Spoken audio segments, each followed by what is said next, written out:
What's up, everybody? It's your boy Crayons, and I'm here with my first YouTube video.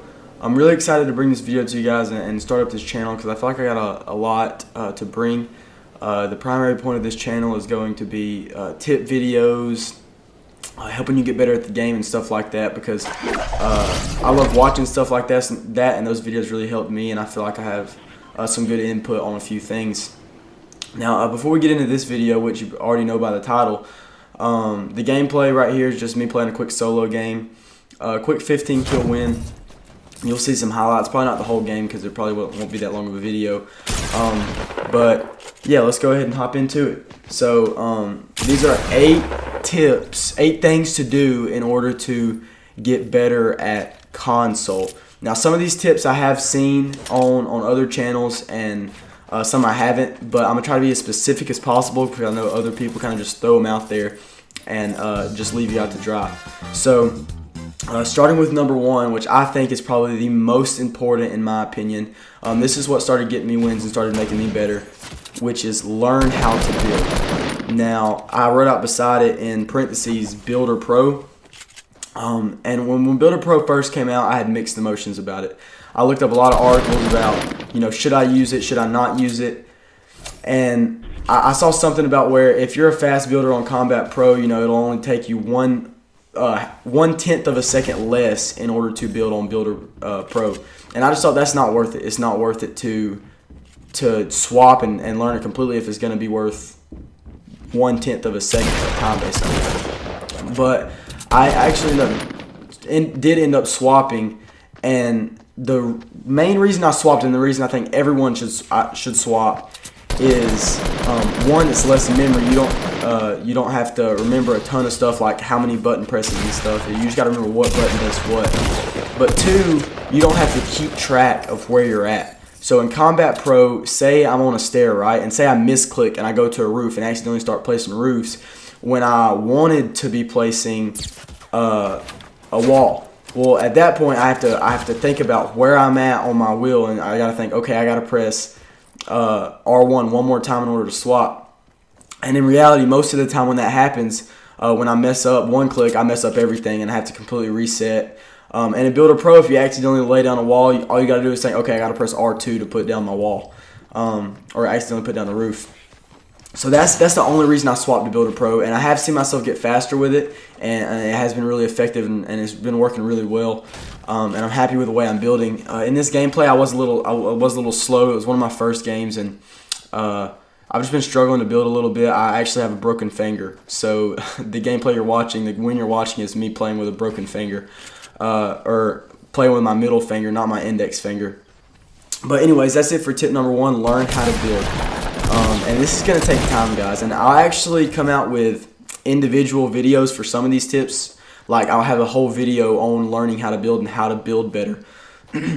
But right now we're just going through like an overview of tips. But number 2 is adjust your sensitivity. Now, I suggest playing on the sensitivity 7 or 8. If you play on 4, if you play on 10, I would suggest turning it down to one of these, and this is why.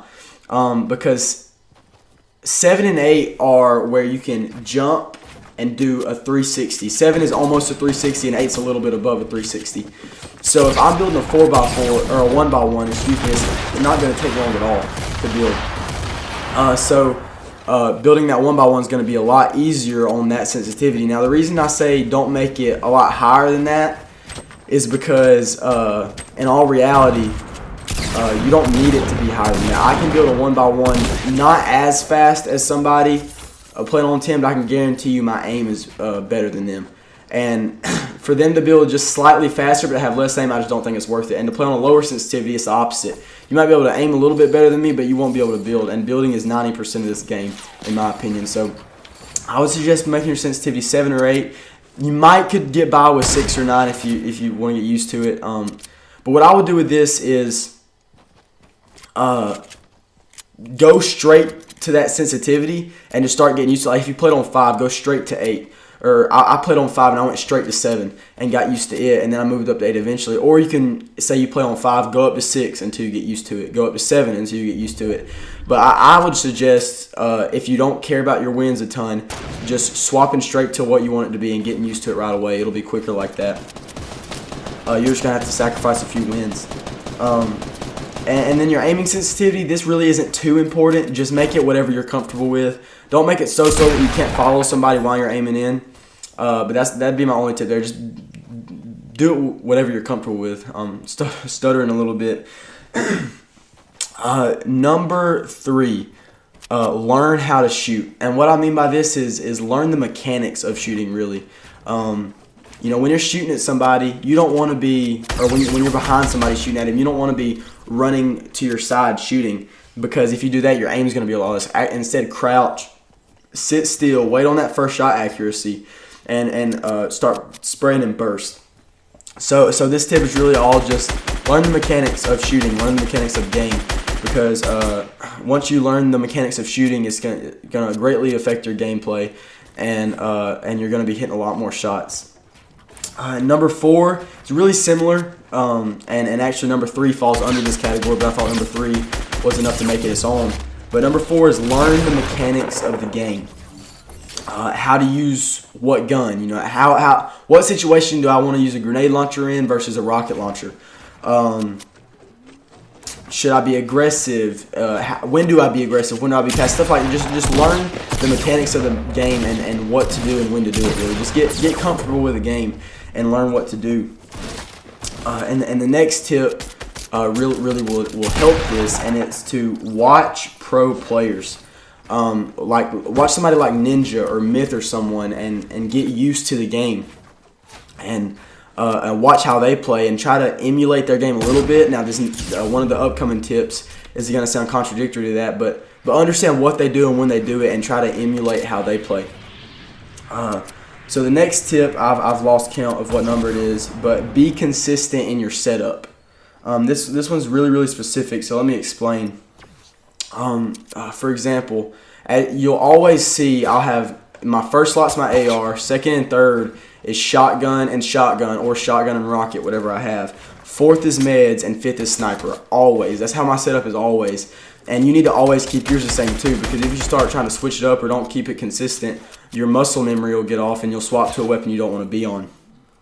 And same button layout, same sensitivity. Just don't change stuff when you don't need to change stuff, basically. And number 7 is mix up how you play to see what works for you. And this might sound a little contradictory to the last statement, but you got to understand, guys, you got to be your own player. You know, Myth plays like ridiculous. He's an amazing player. He's super aggressive, but someone like Nick Merckx on PlayStation isn't that aggressive, doesn't build as much as someone like Myth would or someone else on PlayStation would, because you have to be your own player. You know, if you're wired to think like a passive player, then don't force yourself to be aggressive because someone else does it.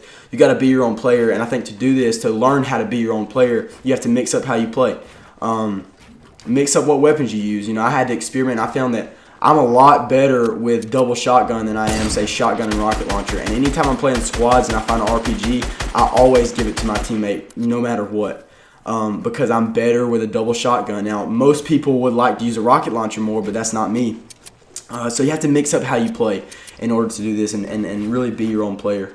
And the last tip that we have is the most simple one, but I think a lot of people don't recognize how important it is to just play the game.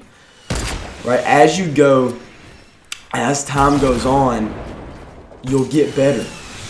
Like that, there's no doubting you're going to get better as time goes. And if you implement all of these tips before it into your playing and you play the game consistently, then you're going to get better at the game. There's no doubt about it. So you just got to just play, stick with it, don't give up, and keep doing these tips until you get to where you want to be, and then keep doing after that to get better. But that's it for the video, guys. I hope you enjoyed. I hope this helps. If you liked it, be sure to like and subscribe and tell your friends about it, and stay tuned for more videos, because I'm going to bring a lot more tip videos. Maybe I might let y'all send in clips and let me say what I would do differently, because I'm a pretty good player at the game, as you'll see in the gameplay. But I hope y'all have enjoyed it, and I'm thankful that you watched, and I'd appreciate a like and a subscribe, and maybe a comment. Let me know how you think I did, and give me some critique. That's what I'd always like to see. But thank you all for watching. I hope you enjoyed, and I'll see you next time. Peace.